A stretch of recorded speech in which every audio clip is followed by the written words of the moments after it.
الکریم اما بعد فاعوذ باللہ من الشیطان الرجیم بسم اللہ الرحمن الرحیم۔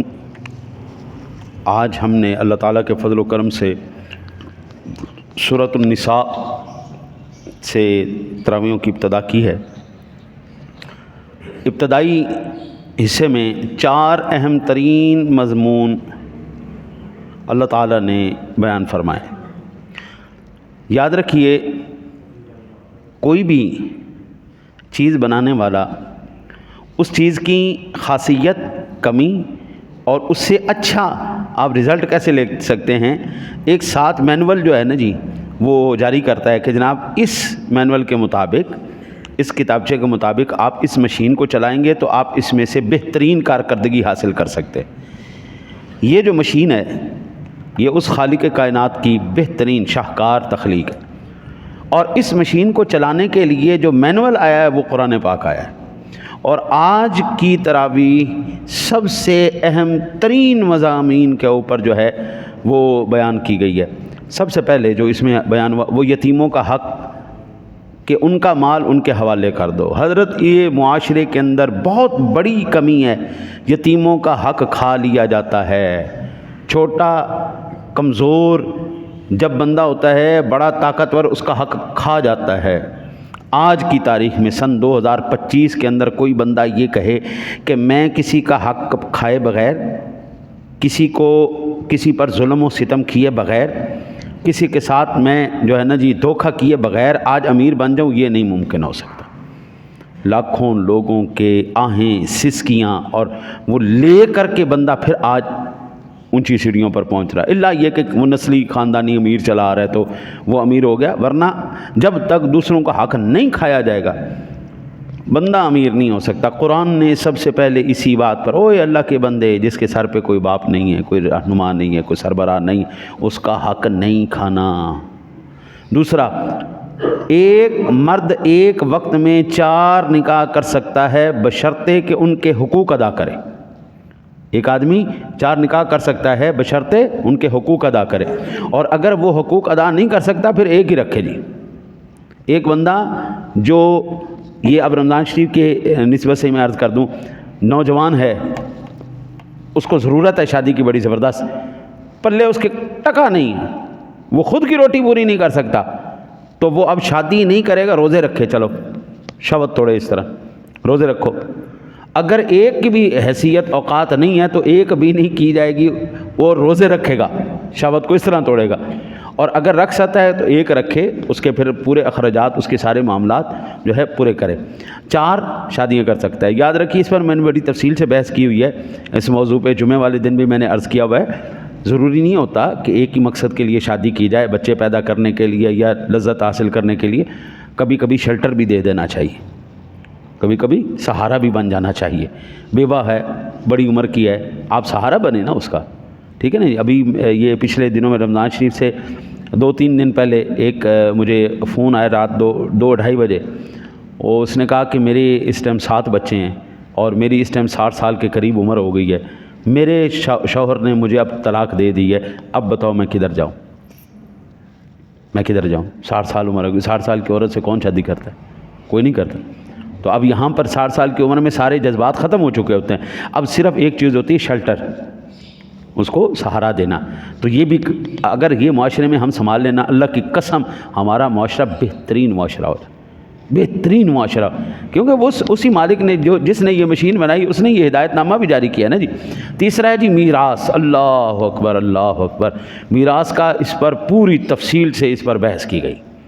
حضرت اس معاملے میں جتنی گڑبڑ ہمارے مسلمانوں میں ہوتی ہے الا ماشاء اللہ کہیں پر ہو، جتنی میراث میں۔ پھر ایک جو لفظ خاص طور پر جو حکم بیان کیا گیا وہ میں آپ کو عرض کروں، کلالہ، ایک کلالہ کا حکم فرمایا۔ کلالہ کس کو کہتے ہیں؟ جس کے ماں باپ بھی نہ ہوں، جس کی اولاد بھی نہ ہو، بے اولاد ہو، ماں باپ بھی فوت ہو چکے ہوں، بہن بھائی ہوں، تو اب وہ فوت ہو جائے گا تو وہ صاحب وراثت ہے، تو اس کی وراثت پھر اس کے بہن بھائیوں کو جائے گی، یا پھر ان کی اگر اولاد ہے یا اولاد کی اولاد ہے آگے چلے گی، نہیں ہے تو پھر بہن بھائیوں کو جائے گی۔ چوتھا، محرم عورتوں کا ذکر کیا گیا۔ الحمدللہ ثم الحمدللہ، میں یہ فخر سے سینہ ٹھوک کے کہہ سکتا ہوں جتنی حیا، شرم، عزت، آبرو میرے مسلمان بھائی کے آنکھ میں اور معاشرے میں ہے، پوری کائنات میں کہیں نہیں ملتی۔ ہم یہ سینہ ٹھوک کے کہہ سکتے ہیں میری بہن بھی عزت باپردہ ہے، ماں بھی باپردہ ہے، با عزت ہے۔ ہمارے معاشرے کی ایک ایک عورت اس وقت الحمدللہ باپردہ، با حفاظت اور با عزت بیٹھی ہے۔ کیوں؟ قرآن نے ہمیں بتایا خبردار، ماؤں کے ساتھ کوئی رشتہ نہیں، بہنوں کے ساتھ کوئی رشتہ نہیں، بیٹیوں کے ساتھ کوئی رشتہ نہیں، پھوپھیوں کے ساتھ، خالاؤں کے ساتھ، بھتیجیوں کے ساتھ، بھانجیوں کے ساتھ، رضائی ماؤں کے ساتھ، رضائی بہنوں کے ساتھ، ساس کے ساتھ، سوتیلی بیٹیاں، بہویں، یہ سب تم پر حرام ہیں، ان سے کوئی رشتہ داری نہیں، کوئی نکاح نہیں، ٹھیک ہے نا جی؟ ان کے ساتھ یہی رشتہ رہے گا بس، اس کے علاوہ ان کے ساتھ نکاح نہیں کیا جا سکتا، حرام عورتیں جو کر دی گئیں۔ پھر الحمدللہ میں یہ کہہ سکتا ہوں کہ میرے معاشرے کے اندر الا ماشاءاللہ کوئی ایسا بدبخت ترین انسان ہو، کوئی جو بہت ہی اللہ کی بارگاہ سے ریجیکٹڈ پرسن ہو، وہ بندہ اپنے ماں باپ کو دھکا دے کے گھر سے نکال دے تو نکال دے، ورنہ میرے معاشرے میں میرے مسلمان بھائی کبھی اپنے بزرگوں کو دھکا دے کے گھر سے نہیں نکالتے۔ یہ صرف اور صرف قرآن کا صدقہ ہے، یہ قرآن کے فیضان ہے کہ قرآن نے ہمیں بتایا او بھائی یہ ساری عزت کے قابل رشتے ہیں، تیری ماں، تیری بہن، تیری بیٹیاں، تیری پھوپھیاں، تیری خالائیں، تیری بھتیجیاں، بھانجیاں، رضائی مائیں، بہنیں، رضائی بہنیں، ساس، سوتیلی بیٹیاں، بہویں، یہ ساری تیری عزت کے لائق ہیں، ٹھیک ہے جی؟ پھر اللہ وحدہ لا شریک نے 5ویں سپارے کی ہم نے ابتدا کی تو 5ویں سپارے میں 10 اہم ترین مضامین بیان ہوئے، جن میں سے پہلا خانہ داری کی تدابیر۔ آج جو ہمیں کہتے ہیں نا جی یہ ان لوگوں نے اپنی خواتین کو جو ہے گھر میں بند کر کے رکھا ہوا ہے اور ڈربے کے اندر بند کر کے رکھا ہوا ہے، بکریوں کے باڑے کے اندر بند کر کے رکھا ہوا ہے، جو بکواس کرتے ہیں ذرا ان کی جا کے خواتین کا حال دیکھو، صرف ایک جو ہے نا جی حوث پورا کرنے کی وہ ایک مشینیں ہیں، بس کہتا کوئی ان کی عزت نہیں، کوئی وقار نہیں۔ ہماری الحمدللہ ساری عزت اور وقار کے ساتھ بیٹھی ہوئی ہیں، کیونکہ ہمیں قرآن نے رکھنے کا طریقہ بتایا ہے کہ مرد عورت کے اوپر سربراہ ہے، تیرے ہاتھ پیر ہیں نا، کما کے لانا، اس کو کھلانا، وہ گھر کی ملکہ ہے، ہاں جی، اور تو بادشاہ ہے، لا اپنی رعایا کو کھلا اور وہ گھر میں نظام کرے۔ ماں کے ذمے تربیت ہے اولاد کی، باپ کے ذمے ہے رزق کما کے لا کے حلال اس کو کھلانا، اس کو دینا، باپ لا کے دے گا، ماں تربیت کرے گی، الحمدللہ۔ پھر قرآن کہتا ہے کہ اگر تمہاری آپس میں گڑبڑ ہو جائے تو سب سے پہلا قدم بیوی کی اصلاح کرنے کا سب سے پہلا قدم کیا ہے؟ پہلے اس کو سمجھاؤ، نصیحت کرو، نہ مانے پھر بستر علیحدہ کر دو، پھر بھی نہ مانے، بہت ہی حد آگے بڑھ جائے تو پھر جسمانی طور پر اس کو سرزنش کی جا سکتی ہے، وہ بھی حدود کے اندر رہتے ہوئے۔ آج ہمارا معاشرہ خراب کیوں ہوا؟ یہ پہلی تدبیر سمجھانے والی گئی، بستر الگ کرنے والی گئی، سرزنش کرنے والی گئی، سیدھی منہ تو چانک کڑم کر دے، خراب ہو جاتا معاملہ۔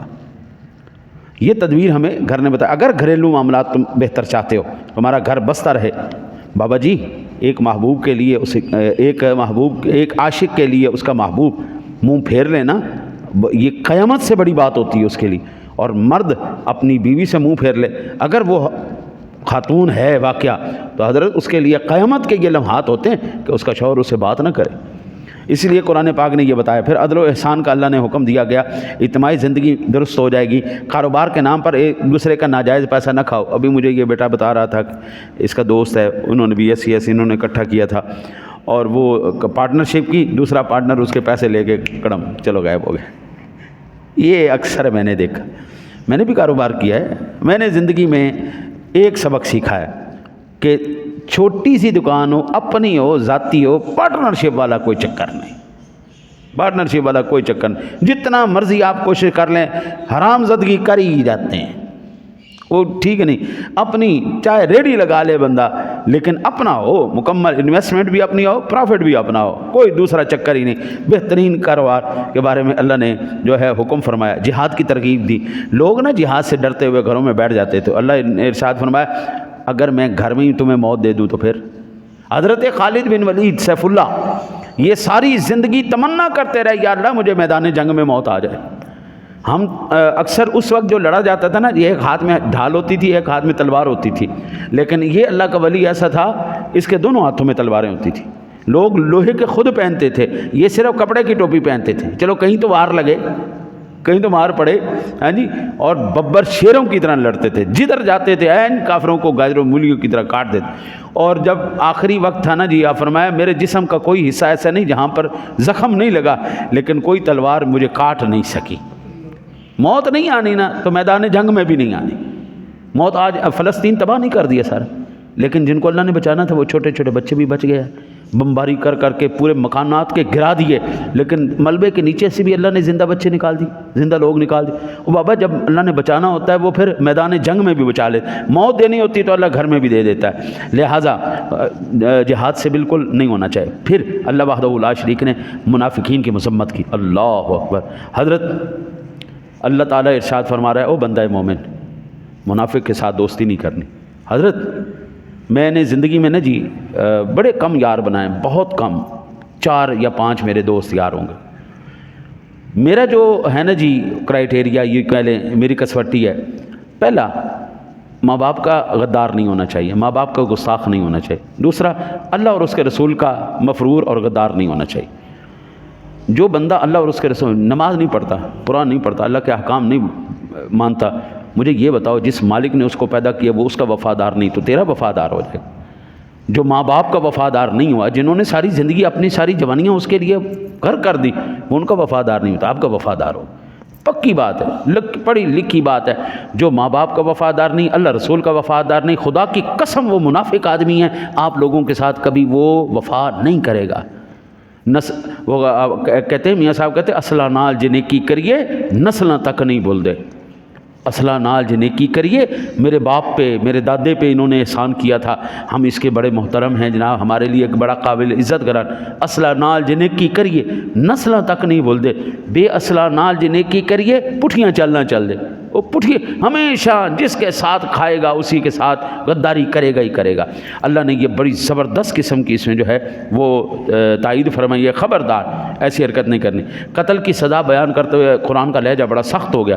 فرمایا یہ بندے کا قتل پوری انسانیت کا قتل ہے، خبردار ہمیشہ ہمیشہ میں وہ جہنم میں جائے گا. جو بندہ کسی کو بغیر کسی وجہ کے قتل کر دیتا ہے وہ کبھی بھی جنت میں نہیں داخل ہو پائے گا. پھر اللہ وحدہ لا شریک نے 6 نمبر پر ہجرت اور صلاۃ الخوف. یاد رکھیے جہاد کی ترغیب دیتے ہوئے، ظاہری بات ہے جب آپ اللہ اور اس کے رسول کی بات کریں گے لوگ آپ کی مخالفت تو کریں گے نا، لوگ آپ کو ماریں گے بھی، شہید بھی کریں گے. تو تکلیفوں سے چھٹکارا حاصل کرنے کے لیے ایک حل یہ ہوتا ہے بندہ اس جگہ سے ہجرت کر جائے.